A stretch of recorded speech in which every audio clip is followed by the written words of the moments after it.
আরজি করের বিচার হবে কামদুনি থেকে Kasba law college, zero tolerance. RG Kar থেকে কসবা, কামদুনি থেকে হাঁসখালি, ১.৫ দশকের তৃণমূল জমানায় ভয়াবহ সব নারী নির্যাতনের ঘটনার সাক্ষী থেকেছে রাজ্যবাসী। এবার রাজ্যে ক্ষমতায় এসে বিজেপি সরকার যে জোড়া কমিশন গঠন করেছে, তার একটা যেমন দুর্নীতির তদন্তে, আরেকটা তেমন মহিলাদের উপর অত্যাচারের তদন্তে।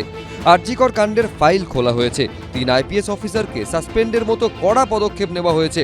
মঙ্গলবার বিধানসভায় রাজ্যপালের বক্তব্যের ওপর জবাবি ভাষণে এইসব ঘটনার বিচারের প্রতিশ্রুতি দেন মুখ্যমন্ত্রী শুভেন্দু অধিকারী। আরজিকর কাণ্ডের পাশাপাশি তার মুখে উঠে আসে কসবা থেকে কালীগঞ্জের তামান্না, রামপুরহাট থেকে রাজগঞ্জের কথাও। আরজি করের বিচার হবে। গোটা বাংলায় আমাদেরকে জিতিয়ে এনেছে।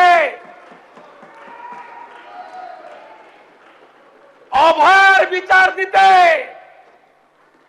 3টে আইপিএস কে সাসপেন্ড করেছি, সন্দীপ ঘোষাদের তাড়িয়েছি, বাকি যা আছে পরিষ্কার করব। তামান্নার মা বিচার পাবে। রামপুর হাটে ওই 6 বছরের আদিবাসী কন্যা, তার পরিবার বিচার পাবে। ময়নাগুড়ির ওই রাজবংশী ফ্যামিলি, রাজগঞ্জের ওই রাজবংশী ফ্যামিলি, কালিয়াগঞ্জের মৃত্যুঞ্জয় বর্মন সহ আমাদের যে ছাত্রীকে ধর্ষণ খুন হয়েছে, বিচার আমরা দেব।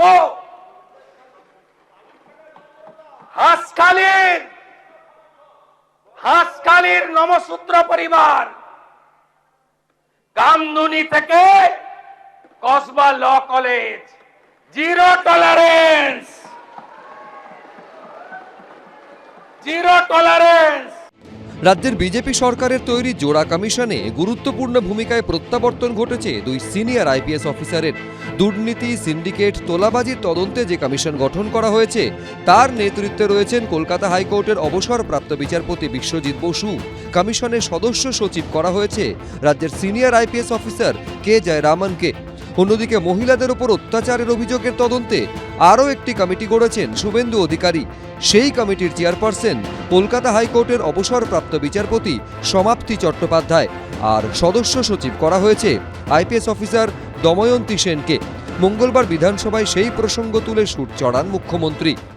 আমাদের সরকার আরো 2টো কাজ করেছে। 2টো কমিশন তৈরি হয়েছে, ক্যাবিনেট অনুমোদন দিয়েছে। একটা হলো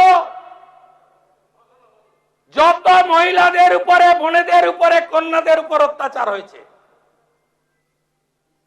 justice, retired justice Samapti Chatterjee আর member secretary IPS Damayanti Sen,